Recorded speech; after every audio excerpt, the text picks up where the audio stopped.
We're here to talk about the future, on how we can repair the Irish economy, how we can create jobs for our people, building a future for our children. Our focus here is strategic. We are taking time out before the parliamentary term begins to focus on a number of key issues and to take a long-term view.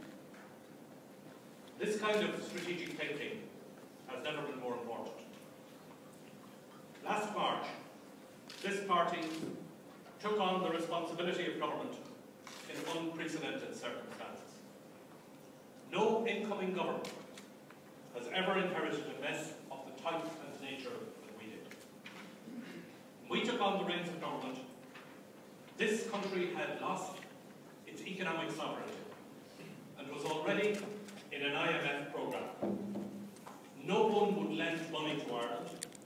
The Irish banks were on life support and there was no clarity about their future.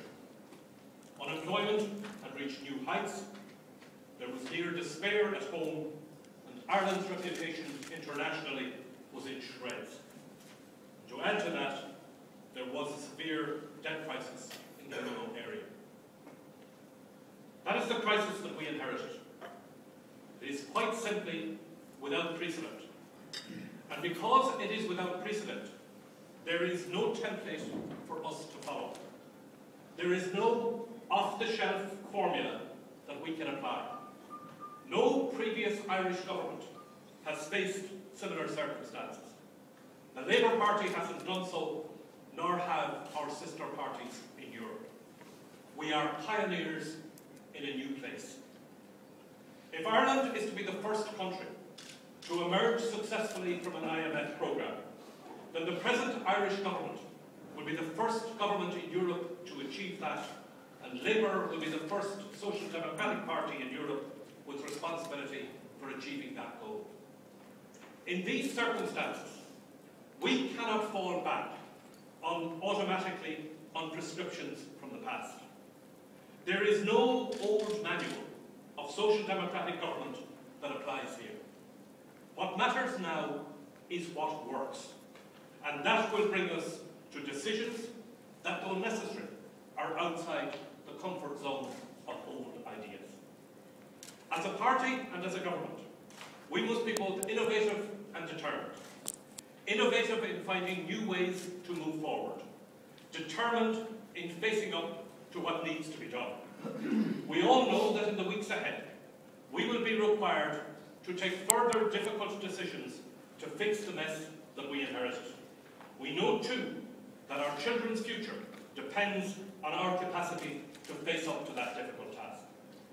And as we do so, we must also look to the kind of Ireland that we want to see emerge from this crisis, the kind of society that we want to build for the next generation. In its first 6 months, our government has been clearly focused on a number of central tasks. Within weeks of taking office, we made important decisions that set the direction for the banking system. Within 100 days, we brought forward our jobs initiative with a series of measures to boost confidence and employment. Responding to the collapse in Ireland's international standing, we launched a major diplomatic campaign to start repairing Ireland's reputation abroad. And with determination and diplomacy, we sought to renegotiate the terms of the EU-IMF deal. And we succeeded. The interest rates on Ireland's loans will, as a result of the agreement of the 21st of July, be lower than any of the commentators thought possible. As a result, there is now a better, fairer and more workable deal for Ireland. Internationally, there has been a discernible shift in how Ireland is seen and regarded. International economic commentary is beginning to note the progress that Ireland is making. The cost of borrowing for the Irish government, though still high, is starting to come down.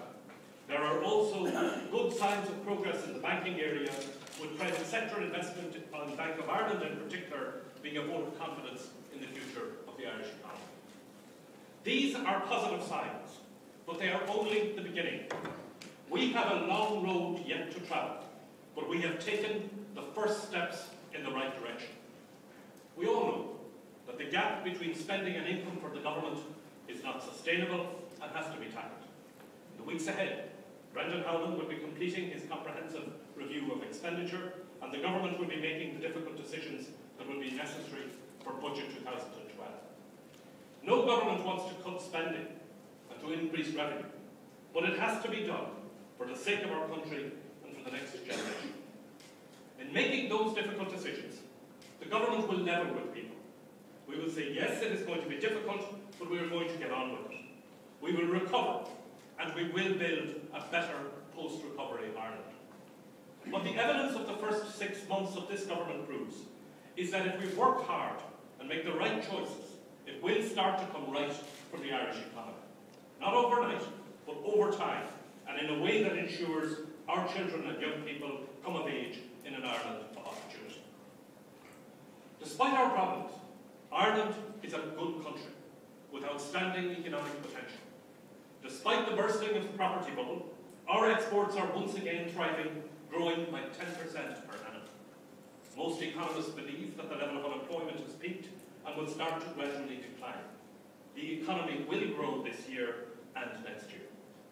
Our future lies in the global knowledge economy. Our strengths lie in exporting goods and services with a high knowledge content and which respond to the needs of a low-carbon economy. We have a young and educated workforce. We have made advances in research and technology, and we are continuing to attract foreign firms who see Ireland as an attractive location.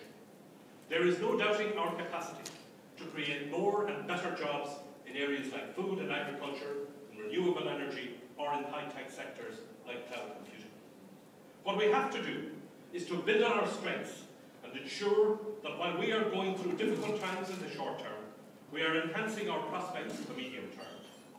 That has been the focus of Pat Rabbitt's work, concentrating on areas like broadband development and improving energy efficiency.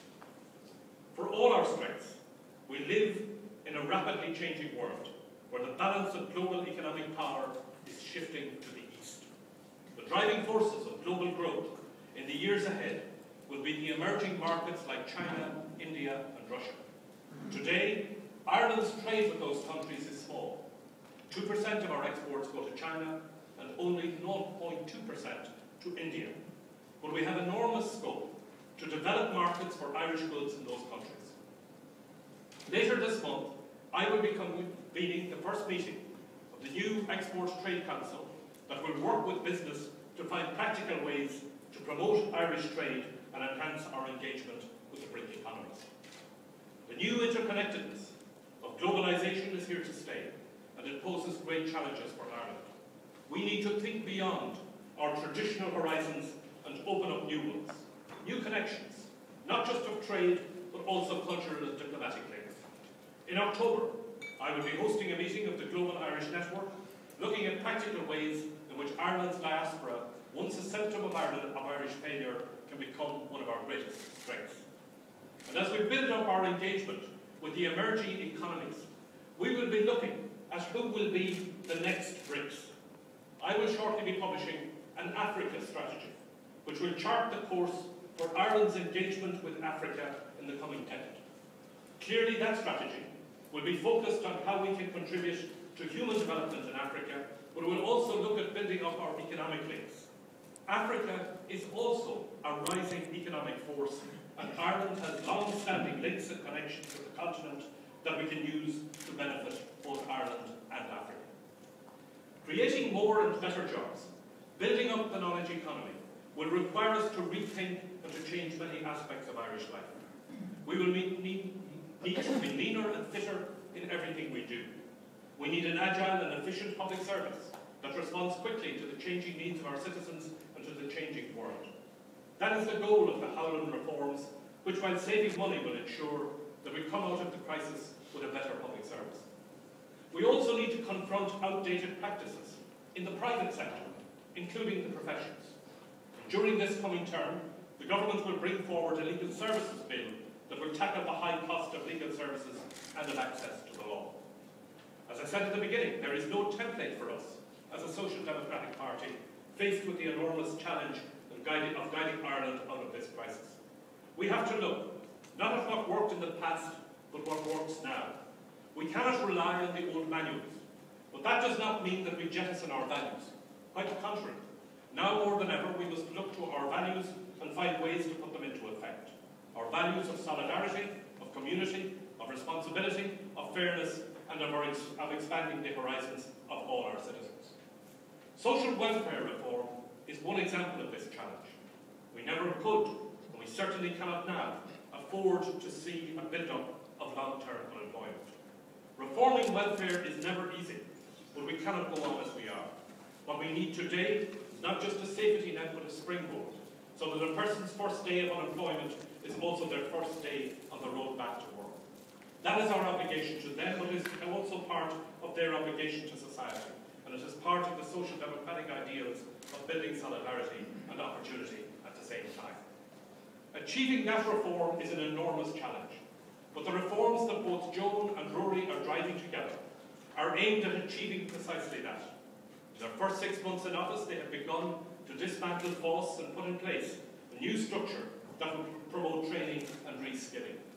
Joan and her department has already brought in a new internship scheme, and she is ramping up the processes of labour market activation. Part of our agenda this afternoon will be to look at the priorities in that area. Social democracy also means looking after those who most need our protection. For all that we are living through difficult times, we must always maintain a threshold of decency. I am determined that we will do everything we can to maintain and enhance services for people with disabilities. That is not to say that we do not need reform in that sector as elsewhere, but we must do everything possible to support the work that Kathleen Lynch is doing. Decency and fairness also means protecting the family home. We need to be quite clear about this. The government is determined that where a family is living in a modest home and has run into problems paying their mortgage, then we will take every reasonable measure to keep them in their home. We want to ensure that the banks, in a fair and consistent manner, work with families who have run into difficulties. That the banks make a genuine effort to do their bit while a mortgage holder does theirs. But this will all have to be done on a case-by-case basis. There is no blanket upfront debt write-down. That would be neither fair nor feasible, and it will always be the case that a person who can pay their mortgage is better off for doing so. And Willie Penrose will have a critical role in driving that agenda. Politics is not just about the next budget, it is about the next generation. In his few months in office, Rory has already marked himself out as a radical and reforming Minister for Education. His goal, drawing on deeply held social democratic convictions, is to broaden the horizons and opportunities for our children. Like Rory, we have been willing to challenge the terms of the debate about education. For too long, the focus on education has been on inputs to the system, not on what happens in the classroom. We need far more focus on the quality of the education that our children are receiving. Already, Rory has been driving that change by bringing in a new literacy strategy, a key priority for our party. And I know it won't stop there. Quite frankly, we cannot adopt the attitude that change in education or in any other areas can only come with new resources attached. We don't live in that world anymore. Let us be absolutely clear. Labour in government will drive reform. We will be at the forefront of change. Labour, in that respect, will be the engine of government, not its brake car. This is a phenomenal opportunity to transform our country at a time when that transformation has never been so necessary. It is a privilege for the party, and it is a privilege for every elected member here. This does not come around very often, or for very many. And if the deep crisis that has afflicted our country means that we cannot achieve our goals in ways we might have imagined before, then the onus is on us to find new solutions. Not to shy away from the difficult trade-offs, not to be cowed by powerful vested interests, not to be made fearful by the conservatism that will always find reasons to preserve the status quo. A fair universal health insurance system will not appear like manna from heaven. It will challenge our health system and those who work in our health system to deliver care in a new way. Care that is built around the patient's needs, not the system's needs. That kind of change is not easy. And Roisin Shortall has been working extremely hard to begin that change. But if we succeed, this government will have realised one of the most important ambitions of an independent Ireland. A country that looks after its sick, its elderly, its children, regardless of class, creed or income. Similarly, Public services that break the mould will not happen without commitment and courage, not just on the part of the government, but also those who work and lead in the public service. Together we have to put the invaluable ends of good public services, universal education, an effective police force, a functioning democracy first, rather than focusing simply on the means. And let us not lose sight of the need for reform in other parts of the economy, in sheltered sectors that keep prices high and opportunities for new entrants narrow, or of the need to challenge the because I'm worth it culture that we have witnessed among some of the highest paid people in our country. These are not problems government alone can solve. When it comes to competitiveness, every sector of our economy has a responsibility to get its own house in order. Finally, let me say a word about the presidential election. In the coming weeks, the campaigning for the presidency will intensify. As you know, Labour has nominated Michael D. Higgins as our candidate for this unique office. As I said at the selection convention when we selected Michael D., while we as a party have the honour of nominating him, we respect his independence as a candidate, just as we respect the independence of the office of President. I am delighted by the support that he has been getting, and particularly by the many endorsements that he has received from outside the Labour Party. His campaign is above party politics and seeks to build support across the broad range of Irish society. As polling day approaches, we must redouble our efforts to build on that support. We have a job to do, a job where the country's interests and the party's interests are one and the same, and we have a job to do here over these 2 days to refine and to work on the detail of that. Thank you very much.